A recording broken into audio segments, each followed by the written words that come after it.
ചെറുവാലൻ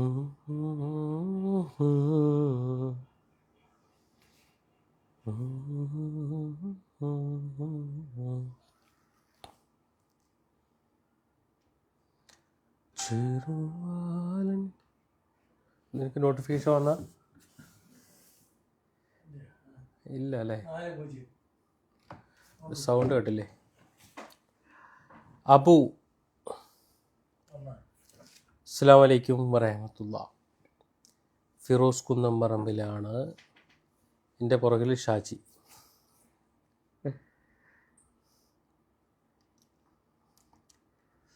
എന്താണെങ്കിലും ഈ ലൈവിൽ വരാനുള്ള കാരണം എന്താണെന്ന് വെച്ചാൽ, നമ്മളിപ്പോൾ കുറച്ച് ദിവസങ്ങളായിട്ട് ചെയ്യുന്ന ഓരോ വീഡിയോയും ചിലപ്പോൾ 40 മണിക്കൂർ, ചിലപ്പോൾ 50 മണിക്കൂർ, ചിലപ്പോൾ 2 ദിവസം, അങ്ങനെ മണിക്കൂറുകളും ദിവസങ്ങൾക്കകം നമ്മൾ ഉദ്ദേശിക്കുന്നത് 50 ലക്ഷമോ 60 ലക്ഷമോ 30 ലക്ഷമോ 40 ലക്ഷമോ എത്രയാണോ അത്രയും ഫണ്ട് നമുക്ക് വളരെ ഫാസ്റ്റായിട്ട് സ്വരൂപിക്കാൻ സാധിക്കുന്നുണ്ട് എന്നുള്ളത് നിങ്ങൾ ഓരോരുത്തരും എനിക്ക് നൽകുന്ന ആ ഒരു സ്നേഹത്തിൻ്റെ, ആ സപ്പോർട്ടിൻ്റെ ഒരു വലിയ പ്രതീകമായിട്ടാണ് എനിക്ക് തോന്നാറുള്ളത്. എന്താണെങ്കിലും ആ ഒരു സന്തോഷമൊക്കെ ഇതുപോലെ ഇങ്ങനെ ഫ്രീ ആയിട്ടിരിക്കുന്ന സമയത്ത് നിങ്ങളോടൊക്കെ വന്നിട്ട് അതിങ്ങനെ അറിയിക്കുക എന്നുള്ളതാണ് അല്ലേ? സുഹൈർ അല്ല, ദുബായിലല്ല, അതായത് നാട്ടിലാണ്. കെ ടി ആഷിഖ് നാട്ടിൽ തന്നെയാണ്. ഞാൻ നാളെ എറണാകുളത്തൊരു പരിപാടിയുണ്ട്, അപ്പോൾ അതിട്ട് അവിടെയുള്ള കുഞ്ഞി മൊയ്തീൻ വലൈക്കും സ്സലാം വറഹ്മത്തുള്ളാഹി. എവിടെ ഇന്ന് പ്രത്യേകിച്ച് പരിപാടിയൊന്നുമില്ല, വെറുതെ ഇങ്ങനെ നിങ്ങളുടെ അടുത്ത് വരിക, എന്തെങ്കിലുമൊക്കെ ഇങ്ങനെ സംസാരിക്കുക, ഇങ്ങനെ ഇരിക്കുക. കാരണം നമ്മുടെ പേജിൻ്റെയൊക്കെ അവസ്ഥ വളരെ മോശമാണ്. ഈ ഓരോ രോഗികളുടെയും വീഡിയോ ഇട്ട് അവരുടെ ശരീരത്തിൻ്റെ പല ഭാഗങ്ങളും കാണുമ്പോൾ അതിനൊക്കെ വയലേഷൻ വന്ന് പേജ് ഇങ്ങനെ ഓരോ ഇതാണല്ലോ, റെഡ് ഗ്രീൻ ബ്ലൂ എന്നൊക്കെ പറഞ്ഞിട്ട്, അങ്ങനെ അതിൻ്റെ ഏറ്റവും ടോപ്പിൽ റെഡിൽ കിടക്കുക. അതായത് ഒരാൾക്കും കാണാൻ പറ്റൂല, അല്ലെങ്കിൽ പേജിനെ റീച്ച് ആക്കൂല എന്നൊക്കെ പറഞ്ഞിട്ട് ഫേസ്ബുക്ക് ഇങ്ങനെ മുറുകെ പിടിച്ച് വെച്ചിരിക്കുക നമ്മുടെ പേജിനെ. എന്നിട്ടും നിങ്ങളിലേക്ക് ആ വീഡിയോ പല ആളുകളുടെ ഷെയറിലൂടെ എത്തിയിട്ട് പോലും നിങ്ങൾ നമ്മളെ സപ്പോർട്ട് ചെയ്യുന്നുണ്ടെന്ന് പറയുമ്പോൾ അത് വലിയൊരു കാര്യമാണ്. സത്യത്തിൽ ഞാൻ എൻ്റെ ഫ്രണ്ട്സിനോടൊക്കെ പറയാറുണ്ട്, ശത്രുക്കളുടെ എണ്ണം ഇപ്പോൾ വളരെ കുറവാണ്. നിങ്ങളൊക്കെ ഒന്ന് ഉണർന്ന് പ്രവർത്തിക്കണം. എൻ്റെ ശത്രുക്കളായിട്ടുള്ള ആളുകൾ, പണ്ടൊരു കാലത്ത് എന്നെ തുടരെ ആക്രമിച്ച ആളുകൾ, അവരൊക്കെ വീണ്ടും സജീവമായിട്ട് നിങ്ങൾ വരണം. കാരണം നിങ്ങളങ്ങനെ വരുമ്പോഴാണ് ആളുകൾക്ക് എന്നോടുള്ളൊരു സ്നേഹവും, അല്ലെങ്കിൽ ആ ഒരു വിശ്വാസവും, അല്ലെങ്കിൽ ഫിറോസ് കുന്നംപറമ്പിൽ എങ്ങനെ ചേർത്ത് പിടിക്കണം എന്നുള്ള ആഗ്രഹമൊക്കെ അവർക്ക് ഉണ്ടാവാറുള്ളത്. ശത്രുക്കളില്ലാത്തതിൻ്റെ കുറവാണ് നമ്മൾ ഡൗൺ ആവാനുള്ളത്. അപ്പോൾ അതുകൊണ്ട് എനിക്ക് പറയാനുള്ളത്, പഴയ നമ്മുടെ ശത്രുപക്ഷത്തുള്ള ആളുകൾ, നമ്മളെ നിരന്തരം എല്ലാ കാര്യത്തിനും ഉപദ്രവിക്കുന്ന ആളുകളൊക്കെ ഒന്ന് ഉണർന്ന് പ്രവർത്തിച്ച് പഴയതുപോലെ ഒന്ന് ആക്റ്റീവായിട്ട് വരികയാണെങ്കിൽ നമുക്ക് കൂടുതൽ കാര്യം ഈ സമൂഹത്തിന് വേണ്ടി ചെയ്യാൻ സാധിക്കും. അതിൽ യാതൊരുവിധ സംശയമില്ല എന്നുള്ളതാണ്. എൻ്റെ ഈ ലൈവ് എനിക്കൊണ്ട് എൻ്റെ ഗ്രൂപ്പിലൊന്നും ഞാൻ അറിയിച്ചിട്ടില്ല. വളരെ ആളുകൾ കുറവാണ്, ഗ്രൂപ്പിലുള്ള ആളുകളൊന്നും കണ്ടിട്ടില്ല. എന്താണെങ്കിലും അവരൊക്കെ കാണും എന്നുള്ളൊരു പ്രതീക്ഷയിലാണ്. കൂടുതൽ ആളുകളിലേക്ക് എത്തും. പേജിൻ്റെ അവസ്ഥയും വളരെ മോശമാണ്. കാരണം ഈ ബ്ലഡും ചോരയും ചെലവും മുറിവുകളും ഒക്കെ കാണിച്ച് അതിനൊക്കെ വയലേഷനാണ് ഫേസ്ബുക്ക് തരാറുള്ളത്. നമുക്കറിയാം, നമ്മുടെ മുന്നിലേക്ക് എത്തുന്ന ആളുകൾ കണ്ണട സൂപ്പറായിട്ടുണ്ടെന്ന് പറഞ്ഞാൽ കണ്ണിൻ്റെ തീരുമാനമായതുകൊണ്ടാണ്, ഫുൾ പവർ ഗ്ലാസ്സാണ്. അപ്പോൾ അത്തരം ആളുകളുടെയൊക്കെ അവസ്ഥകൾ കാണിക്കുമ്പോൾ സത്യത്തിൽ ഫേസ്ബുക്കിനെ സംബന്ധിച്ചിടത്തോളം ബ്ലഡ് കാണിക്കുന്നത്, ചലം കാണിക്കുന്നത്, മുറിവുകൾ കാണിക്കുന്നത്, കുഞ്ഞുങ്ങളുടെ ശരീരഭാഗങ്ങൾ കാണിക്കുന്നത്, ഇതൊക്കെ ഒരു വയലേഷൻ ലിസ്റ്റിൽ പെടുന്നൊരു സാധനമാണ്. ഓട്ടോമാറ്റിക്കലി അവരത് വയലേറ്റ് ചെയ്യും. നമ്മളുടെ വീഡിയോയ്ക്ക് ആളുകളിലേക്ക് എത്തൂല. അങ്ങനെ കുറേ പ്രയാസങ്ങൾ നേരിട്ടിട്ടാണ് നമ്മുടെ ഫേസ്ബുക്ക് ആണെങ്കിലും യൂട്യൂബ് ആണെങ്കിലും ഇൻസ്റ്റഗ്രാം ആണെങ്കിലും ഒക്കെ കിടക്കണേ. പക്ഷെ എന്നാലും നമ്മുടെ പ്രവർത്തനങ്ങൾ തുടർന്ന് പോയിക്കൊണ്ടേയിരിക്കുകയാണ്. കാണാൻ ഒരാൾ സഹായിക്കാൻ ഒരാളെങ്കിലും ഒരാൾ അവർ കൊടുക്കുന്നത് എന്താണോ അത് നമ്മളിലൂടെ നമ്മുടെ മുന്നിലേക്ക് എത്തുന്ന രോഗികൾക്ക് എത്തിപ്പെടുകയാണെങ്കിൽ അതൊരു വലിയൊരു കാര്യമല്ലേ. അതിൻ്റെ അപ്പുറത്തേക്ക് മറ്റൊന്നുമില്ലല്ലോ. അപ്പോൾ ഞങ്ങൾ അത്തരം പ്രവർത്തനങ്ങളായിട്ട് ഇങ്ങനെ പോയിക്കൊണ്ടേയിരിക്കുകയാണ്. കാരണം ഈ ഫേസ്ബുക്ക് പേജിൽ ഈ കാണുന്ന 1 മില്യൺ വ്യൂവേഴ്സോ ഇൻസ്റ്റഗ്രാമിൽ കാണുന്ന 270 വ്യൂവേഴ്സോ ഇതൊന്നും നമ്മൾ കഷ്ടപ്പെട്ടുണ്ടാക്കിയതൊന്നുമല്ല. ഇതൊക്കെ നമ്മുടെ പ്രവർത്തനങ്ങൾ കണ്ട് വന്ന് ചേർന്ന ആളുകളാണ്. അപ്പോൾ അതുകൊണ്ട് കഷ്ടപ്പാടുണ്ടെങ്കിൽ മാത്രമല്ലേ നമുക്കതിന് വേദന. അങ്ങനൊരു കഷ്ടപ്പാടേ ഇല്ല. എന്നെ സംബന്ധിച്ചിടത്തോളം ഞാൻ ചെയ്യുന്ന ഇത്തരം പ്രവർത്തനങ്ങളിൽ കഷ്ടപ്പാടൊന്നുമില്ല, പക്ഷെ പ്രതീക്ഷകളുണ്ട്. ചെയ്യുന്ന ആളുകൾക്ക് അവർക്ക് വേണ്ട കാര്യങ്ങൾ കിട്ടണം. രോഗികളാണെങ്കിൽ അവർക്ക് സഹായം കിട്ടണം. ഞാൻ ഏത് വീഡിയോ ചെയ്യുമ്പോഴും ഏത് വീഡിയോ സമൂഹത്തിൻ്റെ മുന്നിലേക്ക് എത്തിക്കുമ്പോഴും ഞാൻ പടച്ചവനോട് സംസാരിക്കാറുണ്ട്. കാരണം എന്താണെന്ന് വെച്ചാൽ ഇപ്പോൾ നമ്മളൊരു വീഡിയോ പോസ്റ്റ് ചെയ്യുമ്പോൾ ഞാൻ പടച്ചവനോട് പറയും, അവരിങ്ങനെ അവസ്ഥയിൽ ജീവിക്കുന്ന ആളുകളാണ്, അവരിങ്ങനെയാണ്, പടച്ചവനെ നീ ഒന്ന് ഏറ്റെടുക്കണം. ഞാനത് പറയും. നമ്മൾ അവസാനമായിട്ട് ചെയ്തത് പാലക്കാട്ടിലൊരു കേസാണ്. ഞാൻ പടച്ചവനോട് പറഞ്ഞൊരു കാര്യം എന്താണെന്ന് വെച്ചാൽ 4 പെൺകുട്ടികളാണ്, അവരുടെ ഉപ്പ വളരെ ചെറുപ്പത്തിൽ മരിച്ചതാണ്, വാടക വീട്ടിൽ താമസിക്കുന്നവരാണ്. ആ പെൺകുട്ടി ആറ്റുനോറ്റിട്ട് കല്യാണം കഴിഞ്ഞിട്ട് ആദ്യമായിട്ടുണ്ടായ കുഞ്ഞ് മരണപ്പെട്ടതാണ്. അങ്ങനെ ജീവിതത്തിൽ ഒരുപാട് പ്രയാസങ്ങളും പ്രതിസന്ധികളും നേരിട്ടൊരു കുടുംബമാണ്. പടച്ചോനെ അവരെ സഹായിക്കും. ഞാൻ അങ്ങനെ സംസാരിക്കാറുണ്ട്. കാരണം എന്താണെന്ന് വെച്ചാൽ ഇത്തരം അവസ്ഥകൾ കാണുമ്പോൾ, ഇത്തരം ആളുകളെ കാണുമ്പോൾ നമുക്കത് എന്താ പറയുക, താങ്ങാൻ കഴിയില്ല എന്നുള്ളത് കൊണ്ടാണ്. കാരണം നോർമലി ഒരവസ്ഥ അല്ല. കാരണം ഇപ്പം ഞാനും നിങ്ങളൊക്കെ നമുക്ക് അസുഖങ്ങളൊക്കെ ഉള്ളത് കൊണ്ട് സുഖമായിട്ട് ജീവിക്കുന്നുണ്ട് അല്ലേ. നമുക്കൊരു 100 രൂപ കിട്ടിയാലും 500 കിട്ടിയാലും 1000 കിട്ടിയാലും ലക്ഷങ്ങൾ കിട്ടിയാലും കോടികൾ കിട്ടിയാലും നമുക്ക് കിട്ടുന്നതിനനുസരിച്ച് നമ്മൾ സന്തോഷമായി ജീവിക്കാറുണ്ട്. പക്ഷേ ചികിത്സിക്കാൻ വഴിയില്ലാതാകുമ്പോൾ അപ്പോഴാണ് യഥാർത്ഥത്തിൽ ഒരു മനുഷ്യൻ നമുക്ക് ചുറ്റുമുള്ളതിനെക്കുറിച്ച് ചിന്തിക്കാറുള്ളത് അല്ലേ. നമ്മൾ കഥ പറയുമ്പോൾ കേൾക്കാൻ ആളുണ്ടാവും, നമ്മുടെ സന്തോഷങ്ങൾ പറയുമ്പോൾ കേൾക്കാൻ ആളുണ്ടാവും, ദുഃഖങ്ങൾ പറയുമ്പോൾ തലയാട്ടാൻ ആൾക്കാരുണ്ടാവും. പക്ഷേ അത് യഥാർത്ഥത്തിലേക്ക് കടക്കുമ്പോൾ, നമ്മൾ ആ ഒരു അവസ്ഥയിലേക്ക് കടക്കുമ്പോൾ സഹായിക്കാനുള്ള ആൾക്കാരുണ്ടാവൂല അല്ലേ. സഹായിക്കാനുണ്ടാവുന്ന ആൾക്കാർ എന്ന് പറയുന്നത് ഞാൻ എൻ്റെ ഫേസ്ബുക്കിലൂടെ ജനങ്ങളെ കാണിച്ചു കൊടുക്കുന്നവരാ. അങ്ങനല്ലേ. ഇപ്പം നമ്മൾ ആ പാലക്കാട്ടിലെ വീഡിയോ, ആ കുട്ടിയുടെ വീഡിയോ ഇട്ടു. 40 മണിക്കൂർ കൊണ്ട് 30 ലക്ഷം രൂപ കണ്ടെത്താൻ സാധിച്ചു. അതുപോലെ നമ്മൾ പൊന്നാനി ആ ഭാഗത്തെ വീഡിയോ ഇട്ടു. ഏകദേശം 2 ദിവസം കൊണ്ടാണ് അവർക്ക് ചികിത്സാ ഫണ്ടായത് അല്ലേ. ലോകത്തിൻ്റെ പല ഭാഗങ്ങളിൽ കിടക്കുന്ന ആളുകൾ, ആരാണെന്നറിയാത്ത ആളുകൾ, രക്തബന്ധമല്ല, അതല്ലെങ്കിൽ മറ്റൊരു തരത്തിലുള്ള ബന്ധങ്ങളുമില്ല, എന്നിട്ട് പോലും സഹായിച്ച ആളുകൾ. അവിടെയാണ് നമ്മൾ അത്തരം ആളുകളെ കണ്ടെത്തേണ്ടത്. ഞാൻ എന്നും പറയാറുണ്ട്, എന്നെ വിമർശിക്കുന്ന ആളുകളുണ്ട്. ഫിറോസ് കുന്നംപറമ്പിൽ മുസ്ലിങ്ങളുടെ വീഡിയോ മാത്രമേ ചെയ്യുള്ളൂ, അല്ലെങ്കിൽ അവനൊരു വർഗീയവാദിയാണ് എന്ന് ചിത്രീകരിച്ച് എന്നെ വിമർശിക്കുന്ന ആളുകളുണ്ട്. എൻ്റെ വീഡിയോ കാണുന്ന ആളുകൾക്ക് എല്ലാവർക്കും അറിയാം, ഞാൻ ജാതിയോ മതമോ നോക്കാതെ എൻ്റെ മുന്നിലേക്ക് എത്തുന്ന ആളുകൾ അത് ഹിന്ദുവോ മുസൽമാനോ ക്രിസ്ത്യാനികളോ നോക്കി ചെയ്യുന്ന ഒരാളാണ് ഞാൻ അല്ലേ. അതുപോലെ തന്നെ അത്തരത്തിലൊക്കെ വിമർശിക്കുന്ന ആളുകൾ നമുക്കിടയിലുണ്ട്. വിമർശനം എന്ന് പറയുന്ന ആൾ, ഈ വിമർശിക്കുന്ന ആൾക്ക് ഒരു സ്വഭാവമുണ്ട്, സഹായിക്കുന്ന ആളുകളെ അല്ല. അവരുടെ തൊഴിലതാണ്. അവരിങ്ങനെ എന്ത് കാണുന്നതിനെ ചോദ്യം ചെയ്യുകയും അതുപോലെ തന്നെ വിമർശിക്കുകയും ഇല്ലാതാക്കുകയും ചെയ്യുന്ന ആളുകളാണ്. പക്ഷേ സപ്പോർട്ട് ചെയ്യുന്ന ആളുകൾ വളരെ കുറവാണ്. അങ്ങനെ സപ്പോർട്ട് ചെയ്യുന്ന ആളുകൾ, വളരെ കുറഞ്ഞ ആളുകൾ, എൻ്റെ പേജിൽ ഫോളോവേഴ്സായിട്ടുള്ള ആളുകൾ, എന്നെ കാണുന്ന ആളുകൾ, എന്നെ സ്നേഹിക്കുന്ന ആളുകൾ. കാരണം വലിയ ഒരു വിഭാഗം എന്നെ വേട്ടയാടിയതാണ്, എന്നെ കുറ്റപ്പെടുത്തിയതാണ്, എന്നെ വലിയ രീതിയിൽ ഇല്ലാതാക്കാൻ ശ്രമിച്ച എൻ്റെ ശത്രുക്കളുണ്ട്. അത്തരം ആളുകളുടെ വാക്കുകൾ വിശ്വസിച്ച് ഒരു പക്ഷേ എന്നിൽ നിന്ന് മാറിയുന്ന ആളുകളുണ്ട്. പക്ഷേ ഇന്നും എന്നെ വിശ്വസിച്ചിട്ട് ഞാനാണ് ശരി എന്ന് പറഞ്ഞ് എൻ്റെ കൂടെ നിൽക്കുന്ന ആളുകളുണ്ട്. അത്തരം ആളുകൾ കൊടുക്കുന്ന ദിവസങ്ങളും മണിക്കൂറുകൾ കൊണ്ടുമുള്ള ആ ഒരു സഹായം, അത്തരം സഹായങ്ങൾ കൊണ്ട് ജീവിതത്തിലേക്ക് തിരിച്ചു വരുന്ന, അല്ലെങ്കിൽ ജീവിതത്തിൽ വലിയ ഒരു ആശ്വാസം കാണുന്ന ആളുകളുണ്ട്. എനിക്ക് പറയാനുള്ളത് അത്തരം വീഡിയോകൾ കണ്ട് എന്നോടൊപ്പം ചേർന്ന് നിൽക്കുന്ന ആളുകളോടാണ്. കാരണം എനിക്ക് നിങ്ങളോട് പറയാനുള്ള ഒരൊറ്റ കാര്യമുള്ളൂ, ഇന്ന് വരെ പടച്ചോനെ സാക്ഷി നിർത്തി എനിക്ക് പറയാനുള്ള കാര്യം, ഞാൻ ഒരാളെയും പറ്റിച്ചിട്ടില്ല. അതല്ലെങ്കിൽ എനിക്കങ്ങനെ ജീവിക്കേണ്ട ആവശ്യമില്ലെന്നേ. ഞാൻ ഇന്നും ഒരാളോട് പറഞ്ഞൊരു കാര്യമുണ്ട്.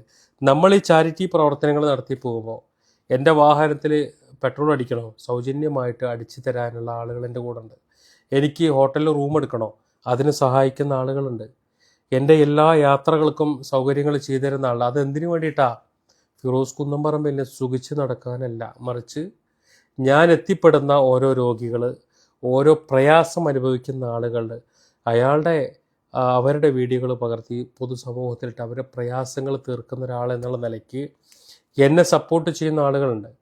അവരെത്രമാത്രം നന്മ കണ്ടാണോ എന്നെ സപ്പോർട്ട് ചെയ്യുന്നത്, അത്രമാത്രം അവർക്കനുസരിച്ച് ഞാൻ എൻ്റെ പ്രവർത്തനങ്ങളായിട്ട് മുന്നോട്ട് പോകുന്നുണ്ടെന്നുള്ളതാണ്. അപ്പോൾ എനിക്ക് നിങ്ങളോടൊക്കെ പറയാനുള്ളത്, മറ്റുള്ള ആളുകൾ എന്ത് ചെയ്യുന്നു, ഞാനീ പറയാനുള്ളൊരു കാരണം എന്താണെന്ന് വെച്ചാൽ, ഇന്ന് ഈ ചാരിറ്റി ഒരുപാട് ആളുകളുണ്ട്. പല രീതിയിൽ വിമർശനങ്ങൾ കേൾക്കുന്ന ആളുകളുണ്ട്.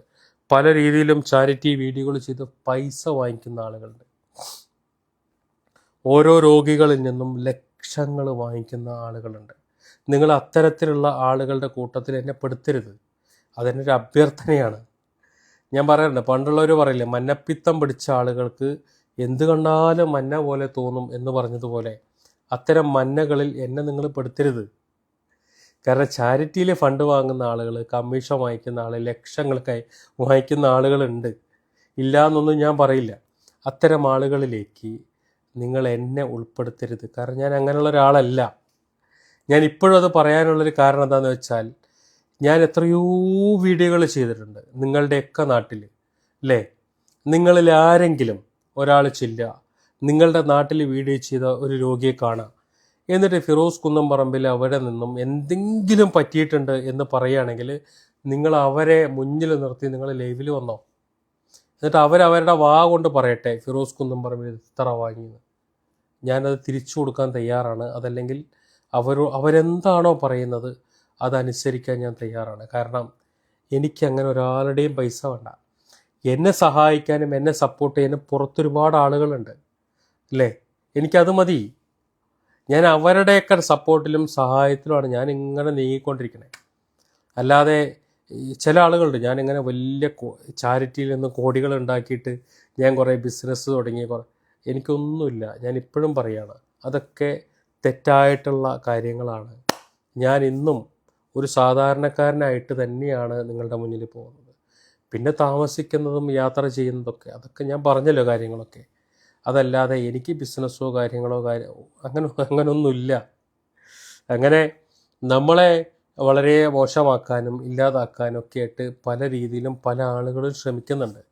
എനിക്കതിനോടൊക്കെ ഇതുപോലെ മറുപടി പറയാനേ സാധിക്കുള്ളൂ. കാരണം അതിൻ്റെ അപ്പുറത്തേക്ക് എനിക്ക് പറയാൻ സാധിക്കില്ല. ഇനി അതിൻ്റെ അപ്പുറത്തേക്ക് എങ്ങനെ പറയാം നിങ്ങളോട്? ഇല്ല എന്ന് പറഞ്ഞാൽ ഇല്ല തന്നെയാണ്. അല്ലാതെ ഒരു സത്യം മറച്ചു വെച്ചിട്ട് നുണ നിങ്ങളുടെ മുന്നിൽ പ്രചരിപ്പിക്കുന്ന രീതി എനിക്കില്ല. എനിക്കതിൻ്റെ ആവശ്യം വരുന്നില്ല. ഉണ്ടെങ്കിൽ ഉണ്ട് എന്ന് തന്നെ ഞാൻ പറയും. കാരണം എന്നെ സംബന്ധിച്ചിടത്തോളം എനിക്ക് ചുറ്റും NIA, അതുപോലെ ഈ പറഞ്ഞ പോലെ ക്രൈം ബ്രാഞ്ച് ആണെങ്കിലും സ്പെഷ്യൽ ബ്രാഞ്ച് ആണെങ്കിലും പിന്നെ വേറെ ഏതൊക്കെ ഡിപ്പാർട്ട്മെൻറ്റുള്ള അവരൊക്കെ എനിക്ക് ചുറ്റും ഇങ്ങനെ പറന്ന് നടക്കുന്ന ED പോലുള്ള ഇവരെല്ലാവരും എനിക്ക് ചുറ്റുമുണ്ട്. എൻ്റെ അക്കൗണ്ടുകൾ, എനിക്ക് നടക്കുന്ന ബന്ധം എല്ലാം പരിശോധിക്കുന്നുണ്ട് അവരൊക്കെ. അപ്പോൾ എന്നെ സംബന്ധിച്ചിടത്തോളം അത്തരം ആളുകളെ ഒന്നും മറച്ചു വെച്ചിട്ടോ അല്ലെങ്കിൽ അത്തരം ഏജൻസികളെ മറച്ചു വെച്ചിട്ടൊന്നും എനിക്കൊന്നും ചെയ്യാനില്ല എന്നുള്ളതാണ്. ഞാൻ ഇവരുടെയൊക്കെ മുന്നിൽ പോയി ഇരുന്നിട്ടുള്ള ഒരാളാണ്. എൻ്റെ ബാങ്ക് അക്കൗണ്ട് ആണെങ്കിലും എൻ്റെ സകല ഡീറ്റെയിൽസും ഞാൻ അവരോട് പറഞ്ഞു കൊടുത്ത് എഴുതി ഒപ്പിട്ട് കൊടുത്തിട്ടുള്ള ഒരാളാണ് ഞാൻ. അപ്പോൾ ഈ സമൂഹത്തിൻ്റെ മുന്നിൽ ഇങ്ങനെ നിരന്തര അപവാദങ്ങളും കാര്യങ്ങളും പറഞ്ഞ് പടർത്തുന്ന ആളുകളുണ്ട്. ഞാൻ പറയണമെങ്കിൽ പടർത്തണം എന്നാണ്. ഞാൻ നേരത്തെ പറഞ്ഞല്ലോ, ശത്രുക്കൾ വേണം. എന്നാലാണ് നമ്മൾ ശത്രുക്കൾ വേണമെന്ന് പറയണത് അപവാദങ്ങൾ ജനങ്ങൾ കേൾക്കട്ടെ എന്നുള്ളത് കൊണ്ടല്ല കേട്ടോ. ശത്രുക്കൾ കൂടുന്തോറും നമ്മുടെ പേജിൻ്റെ റീച്ച് കൂടും. അതിനുവേണ്ടി പറയണത് മാത്രമേ ഉള്ളൂ. ഞാൻ എൻ്റേതായിട്ടുള്ള കാര്യങ്ങളൊക്കെ നിങ്ങളോട് ഷെയർ ചെയ്ത് കഴിഞ്ഞു. അതാണ് അതിൻ്റെ സത്യം. പിന്നെ ശത്രുക്കൾ എന്ന് പറയുന്ന കുറേ പൊട്ടന്മാർ, അങ്ങനെയും പറയാൻ പാടില്ല. അവരൊക്കെ ഇങ്ങനെ എന്തെങ്കിലുമൊക്കെ പറയട്ടെ. അത് നമ്മൾ ചെയ്യുന്ന വീഡിയോയ്ക്ക് നമ്മൾ കൂടെ നിൽക്കുന്ന ആളുകൾക്കൊക്കെ വലിയ രീതിയിലുള്ള റീച്ച് ഉണ്ടാക്കും. പെട്ടെന്ന് മണിക്കൂറുകൾ കൊണ്ട് സഹായം എത്താൻ വേണ്ടിയിട്ട് അത് വലിയ ഉപകാരമായിട്ട് തീരും എന്നുള്ളതാണ്. സാബു വയൽക്കര നമ്മൾ മുൻപ് എവിടേക്ക് പോയിട്ടുണ്ട്? എവിടേക്കാണ് പോയിക്കണേ? ഞാൻ വെറുതെ പറഞ്ഞേട്ടാ. സാബുക്ക് നമ്മുടെ ചങ്കാണ്. ഷാജി, ഞങ്ങളുടെ ഷാജി പാവൻ ദുബായിലാ. വിളിച്ച് വരുത്തി ഇപ്പോൾ ബാക്കിൽ കൊണ്ടിരുത്തിയിരിക്കുക. അതെ, വാങ്ങല് ചെയ്ത്.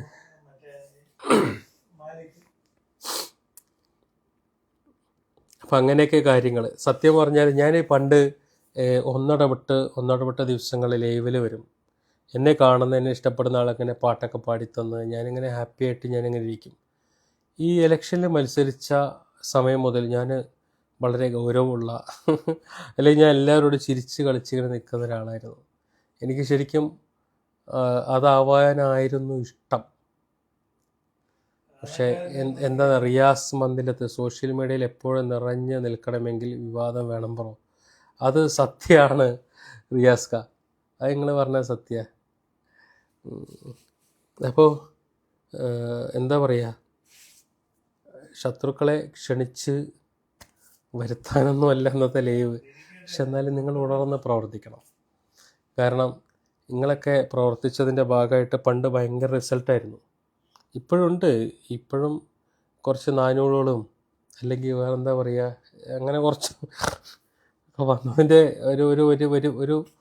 ഒരു ചെറിയ ഫലം കാണുന്നുണ്ട്. ഫലം കായ്ക്കുന്ന മരത്തിന് കല്ലേറി. ആരാ? ഷിഹാബ്.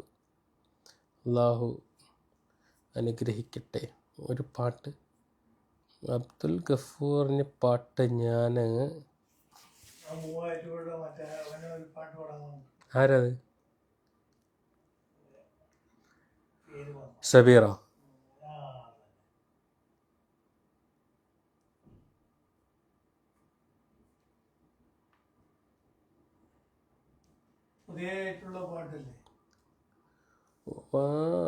മോളിൽ പറഞ്ഞാൽ ഞാൻ വായിക്കണില്ല. പക്ഷെ ഒരു കാര്യം പറയാം, രാജ്യത്തിനെതിരെ നീ ഉപയോഗിച്ച് നിന്നെ നേരിട്ട് വന്ന് തീർക്കുന്ന അയാൾ, അങ്ങനെ നേരിട്ട് തീർക്കാൻ കഴിവുള്ള ആരെങ്കിലും ഉണ്ടെങ്കിൽ വേഗം വരൂ. എൻ്റെ സ്ഥലം ആലത്തൂരാണ്. ആലത്തൂർ സെൻറ്റ് പോൾസ് സ്കൂളിൻ്റെ താഴേക്ക് ഇങ്ങോട്ട് ഇറങ്ങിക്കഴിഞ്ഞാൽ ആ പാടത്തിൻ്റെ സൈഡിലൊരു വീട് കാണും. ആര് ചോദിച്ചാലും പറഞ്ഞു തരും. ഹിന്ദിയിൽ എനിക്ക് വായിക്കാൻ അറിയില്ല. ആ സഹോദരനോട്, തീർക്കെന്ന് പറഞ്ഞ സഹോദരനോടാണ്. അപ്പോൾ അവിടെ വന്നാൽ ഞാൻ അവിടെ ഉണ്ടാവും. ഇനി അതല്ല, ഇനി കൊച്ചിയിലാണെങ്കിൽ കാക്കനാട് അജാസിൻ്റെ വീടിൻ്റെ പരിസരത്തൊക്കെ ഞാൻ ഉണ്ടാവും. തീർക്കാനാണെങ്കിൽ വേഗം വന്നോളൂ. ആലത്തൂരാണെങ്കിൽ സെൻറ്റ് പോൾസ് സ്കൂളിൻ്റെ താഴെ ഇറങ്ങിക്കഴിഞ്ഞാൽ എൻ്റെ വീടാണ്. 62 38 10 43 88 എൻ്റെ നമ്പറാണ്. വിളിച്ചിട്ട് വന്നു, എന്നാലും കുഴപ്പമില്ല, ഞാൻ വീട്ടിൽ തന്നെ ഉണ്ടാവും. എപ്പോഴാണ് തീർക്കേണ്ടതെന്നുള്ള സമയം പറഞ്ഞിട്ട് വന്നാൽ മതി. വേണ്ട, തനിച്ച് ഒന്ന് തരാം, നിങ്ങൾ വന്നാൽ മതി. ഇത് ഏതാ വള്ളികുട്ടി സാധന തീർക്കൽ? അവൻ്റെ ഉപ്പ വിചാരിച്ച് നടന്നിട്ടില്ല പിന്നെ അല്ലേ.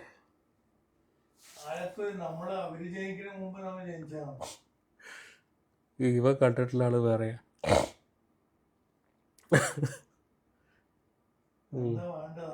ഷാജി പാപ്പ ഇതായിരിക്കണ്.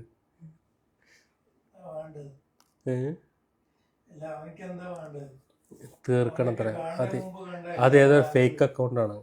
Fake account. അത് ഹിന്ദിയിൽ നെയിം എഴുതിയിട്ട് മലയാളത്തിൽ എന്നെ തീർക്കണം എന്ന് എഴുതണമെങ്കിൽ ആലോചിച്ചാൽ പോരെ. ഏതോ വള്ളി പൊട്ടിയ സാധനമാണെന്ന്. ഇനി ഇപ്പം തീർക്കണമെങ്കിൽ ഞാൻ കാക്കനാടുണ്ട്, എൻ്റെ പറഞ്ഞ നമ്പറിൽ വിളിച്ചാൽ മതി, ഞാൻ അങ്ങോട്ടേക്ക് വരാം. അതെ, അല്ലെങ്കിൽ നീ പറഞ്ഞാൽ മതി ഏതാ സ്ഥലം, ഞാൻ അങ്ങോട്ട് വന്നോളാം.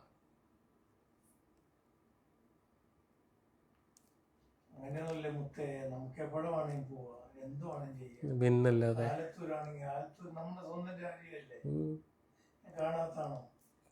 കൊച്ചിയിൽ സാബൊക്കെ പറയണേ, കൊച്ചിയിൽ ഒന്നും വേണ്ട, നിങ്ങൾ എവിടെയാണ്, എൻ്റെ വീടിൻ്റെ പിന്നാമ്പുറത്താണെങ്കിലും ഞാൻ വരാം. ഇതൊന്ന് തീർക്കണത് കാണാൻ വേണ്ടിയിട്ട് ഒരു ആഗ്രഹം കൊണ്ടാണ്. ഈ ചില ആൾക്കുണ്ടേ, ഞങ്ങളിങ്ങനെ കുറേ ചാരിറ്റിയൊക്കെ ചെയ്തു പോകുമ്പോൾ നന്മവരൊക്കെയാണല്ലോ, പാവമാണ്.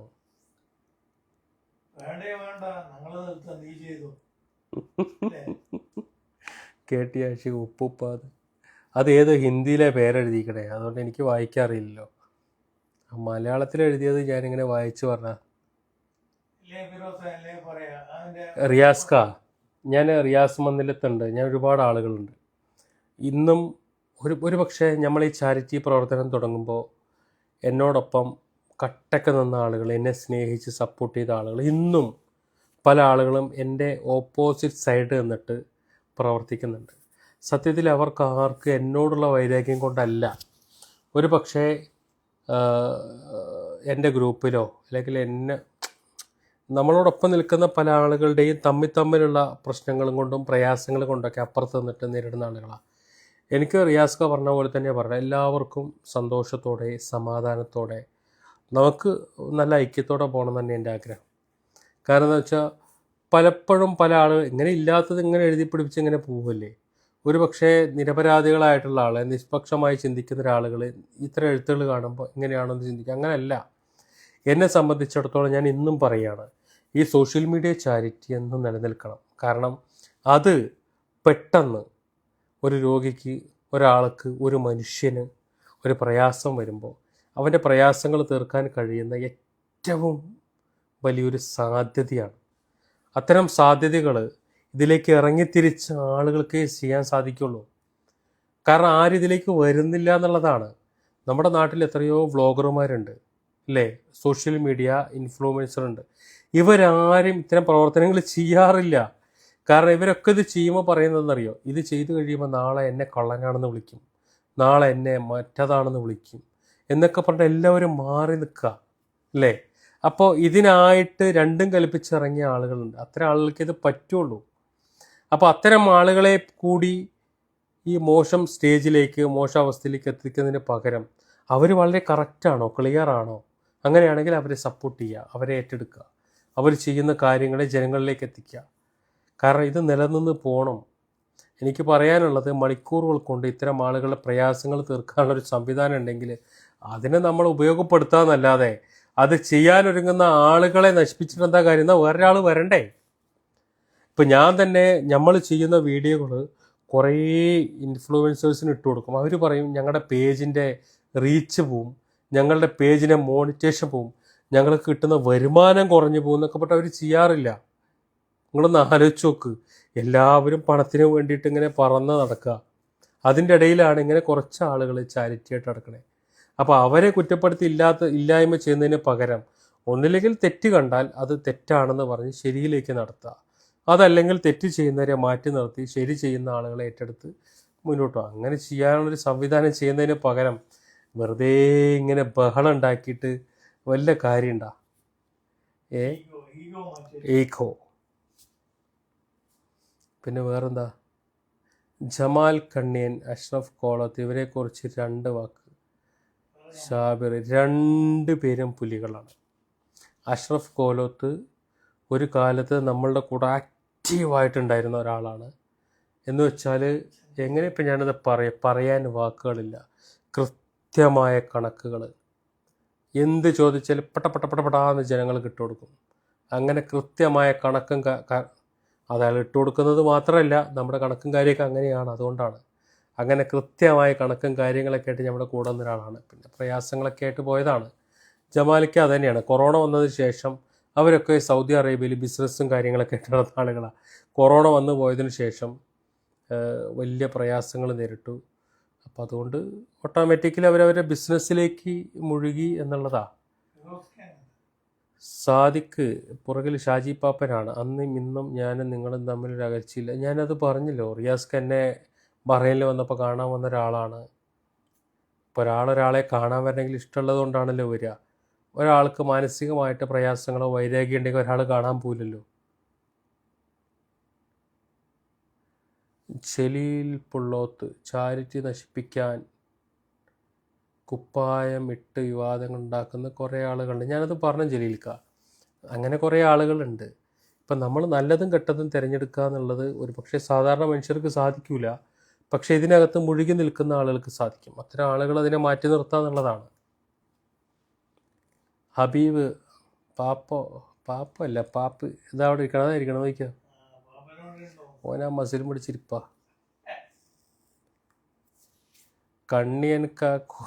കണ്ണിയണിക്ക് കോലത്തും വേറെ ലെവല.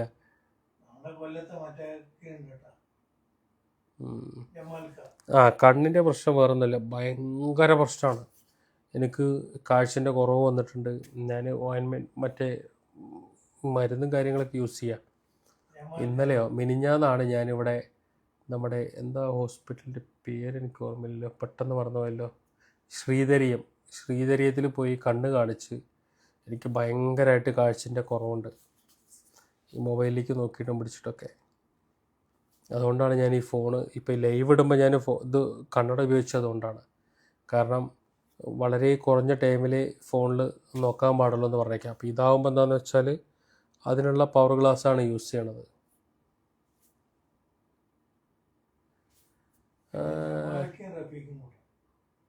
ഏതോ ഒരു ഫൈസിലുണ്ട് പട്ടു, നീ എത്ര കിഡ്നി വിറ്റുണ്ടാക്കി? ഒരുപാട് ഉണ്ടാക്കിയിട്ടുണ്ട്.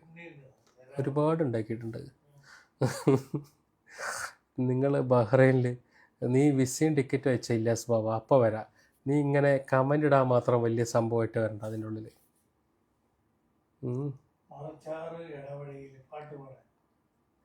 ബാങ്കിങ് പ്രോബ്ലം എന്ന് വെച്ചാൽ ഇപ്പോഴെന്താണ് ബാങ്കിങ് പ്രോബ്ലം? ഫണ്ട് അയക്കാൻ പറ്റാത്ത അവസ്ഥ എന്ന് വെച്ചാൽ ഇപ്പോൾ നമ്മുടെ ബാങ്കുകൾ, അതായത് ബാങ്കിലല്ല, ഗൂഗിൾ പേ, ഫോൺ പേ, പേടിഎം ഒക്കെ ഒരു 10-15 ട്രാൻസാക്ഷൻ ആയിക്കഴിഞ്ഞാൽ ബ്ലോക്കാവും.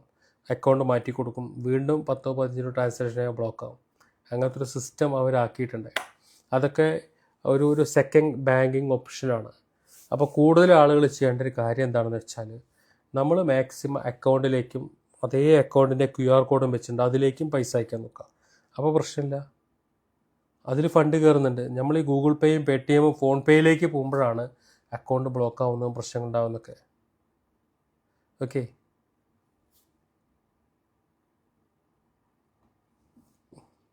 എടാ കേട്ടി ആശിക്കേ, ഈ ഞാൻ പറഞ്ഞത് ഒരു ആയുർവേദത്തിൻ്റെയാണ്, അവരുടെ മരുന്നാണ് കഴിച്ചുകൊണ്ടിരിക്കണേ. അതിൽ കണ്ണിലൊറ്റിക്കുന്ന ഒരു ഇതാണ്, അതായത് ഡെയിലി 3 നേരവും പിന്നെ 1.5 ഇടം വിട്ടിട്ട് അത് ഭയങ്കര നീറ്റാണ് കണ്ണിലൊറ്റിക്കുന്നത്. അത് 2 ചെയ്യാനാണ് പറഞ്ഞിരിക്കണേ.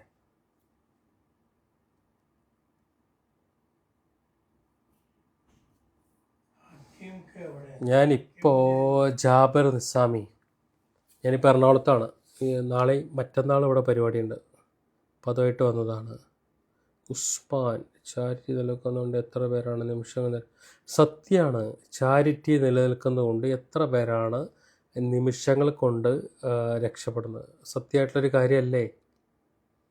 നമ്മൾ ഇത്തരം പ്രവർത്തനങ്ങളെ പ്രോത്സാഹിപ്പിക്കണം, അത് നന്നായിട്ട് ചെയ്യുന്നവരെ സപ്പോർട്ട് ചെയ്യണം. ഇനി എന്തെങ്കിലും വാങ്ങിക്കുന്നവരുണ്ടെങ്കിൽ അതാ വഴിക്ക് പൊയ്ക്കോട്ടേന്നേ, അത് കൊടുക്കുന്നവരും വാങ്ങിക്കുന്നവരും തമ്മിലല്ലേ. പക്ഷെ എൻ്റെ ഒരു തിയറി ഞാൻ നിങ്ങളോട് പറയുന്നതാണ്, ഈ ചാരിറ്റി വീഡിയോ ചെയ്യുന്ന ആളുകൾ, കമ്മീഷൻ കൊടുക്കുന്ന രോഗികൾ, അവരുടെ കാര്യം കഴിഞ്ഞാൽ വീണ്ടും എനിക്ക് തീരെ ഇഷ്ടമല്ല. ഞാൻ പറയട്ടെ, ഒരാൾക്ക് വീഡിയോ ചെയ്തു, അവർക്ക് വേണ്ടിയിട്ട് ഇത്ര കമ്മീഷൻ കൊടുത്തു എന്നൊക്കെ പറയുന്ന രോഗികളാണ് എനിക്കിഷ്ടമല്ല. അത്തരം ആളുകൾ വിളിച്ചാൽ ഞാൻ ബ്ലോക്ക് ചെയ്യും, അതല്ലെങ്കിൽ ഞാൻ എൻ്റെ വായെ തോന്നിയത് പറഞ്ഞിട്ട് ഞാൻ ഒഴിവാക്കും. കാരണം എന്താണെന്ന് വെച്ചാൽ എന്നെ സംബന്ധിച്ചിടത്തോളം ഇതൊക്കെ പ്രവാസികളായ ആളുകൾ, നമ്മുടെ നാട്ടിലുള്ള ആളുകൾ 50, 100, 500 വെച്ചിട്ട് അയക്കുന്ന ആളുകളാണ്. അത്തരം ആളുകളുടെ പണം അത് ലക്ഷങ്ങളാക്കിയിട്ട് കമ്മീഷൻ വാങ്ങിച്ചിട്ട് പോകുന്ന ആളുകൾ, അതല്ലെങ്കിൽ അത് കൊടുക്കുന്ന രോഗികൾ, നമ്മൾ അതുകൂടി കാണേണ്ട ആവശ്യമുണ്ട്. അത് കൊടുക്കുന്ന രോഗികൾ എന്തിനു കൊടുക്കണേ?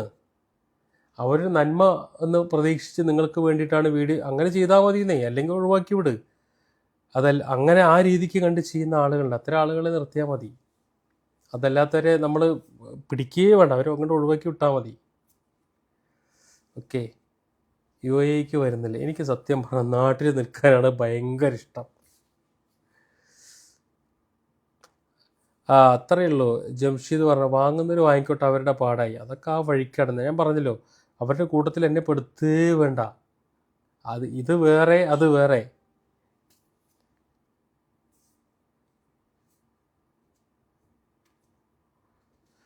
പിന്നെ വേറെന്താ?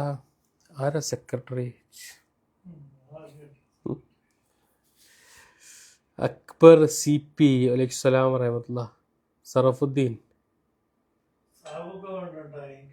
നിങ്ങൾ തുടങ്ങിയ ഈ മേഖല ചിലർ നശിപ്പിക്കുന്നുണ്ടെന്ന് പറഞ്ഞ സറഫുദ്ദീൻ. അല്ല, അതൊക്കെ ആയിരിക്കും, ഞാനിപ്പോൾ അതിനെക്കുറിച്ചൊന്നും പറയുന്നില്ല. ഷിഹാബ് ഒപ്റ്റിക്കൽ, ഇതാണ് നിലപാട്. അതെ, ഇത് തന്നെയാണ് എൻ്റെ നിലപാട്. സാബുഖാനെന്ന് കണ്ടിട്ടില്ല മണി. സാബുക്ക വേറെ ലെവലാണ്. അട്ടപ്പാടി ആനക്കാർ. ആരാണ് പുറകിലിരിക്കുന്നത്? നമ്മുടെ ലത്തീഫ് പഠിക്കലോ? ഈ ചങ്ങായി നിങ്ങൾ കണ്ടിട്ടില്ല? ഇതാണ് ഷാജിപ്പാപ്പൻ.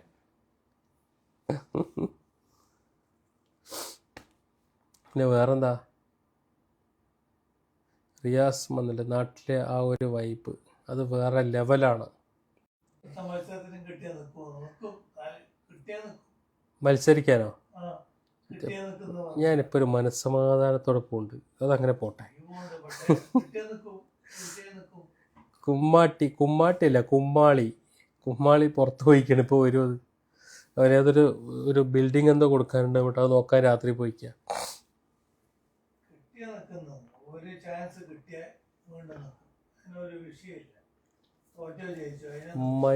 മനു ചോലയിൽ ആടിനെയും പോത്തിനെയും ലേലം ചെയ്യുന്ന ഇല്ല, അങ്ങനത്തെ ചാരിറ്റിയേ ഇല്ല.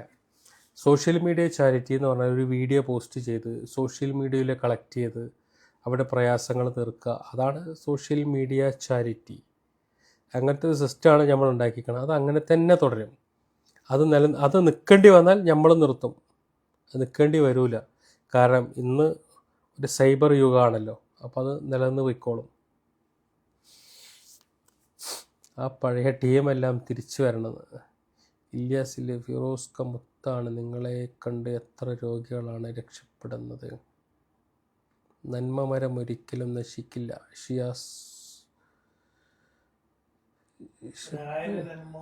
ഷൈനി മോൾ. ശത്രുക്കൾ നമുക്ക് ശത്രുക്കളെയൊക്കെ ഒന്ന് നോണ്ടി ഒന്ന് ഇറക്കണം. രണ്ടാമതും പുറത്തേക്ക് അല്ലേ? ശത്രുക്കളെയൊക്കെ ഒന്ന് ചൊറിഞ്ഞ് രംഗത്തിറക്കണം. ഞാൻ അതിന് വേണ്ടിയിട്ടുള്ളൊരു ചെറിയൊരു പൊടിക്കൈയാണ്. ഇലക്ഷന് എന്നെ ഇലക്ഷനെ മത്സരിപ്പിച്ചിട്ട് നിങ്ങൾക്കിപ്പോൾ എന്താ കാര്യമില്ല. നമ്മളിങ്ങനെ മനസ്സമാധാനത്തോടെ പോട്ടെ. ആ കുമ്മാളിനെ കാണാനില്ല. കുമ്മാളി എവിടെയോ പോയത്, സ്ഥലം നോക്കാൻ പോയത്. അവൻ വന്നാണെങ്കിൽ ഇപ്പോൾ ചിരിച്ച വയറ് വേദനിക്കുക ചെങ്ങായി വന്നാൽ.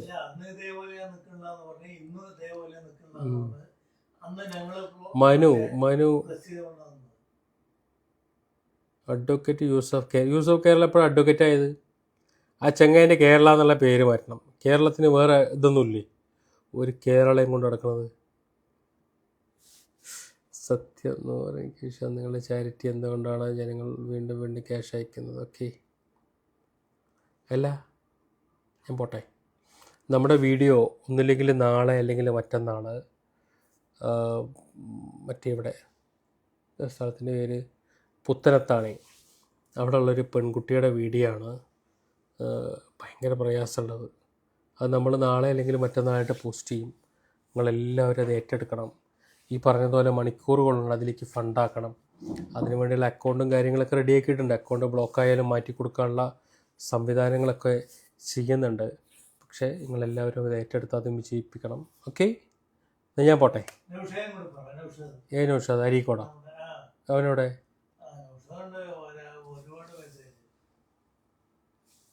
അട്ടപ്പാടി ബുദ്ധിമാനാണ്. ബുദ്ധിമാൻ ആനക്കാരൻ. അട്ടപ്പാടി ആനക്കാരൻ. അത്തിപ്പറ്റയോ?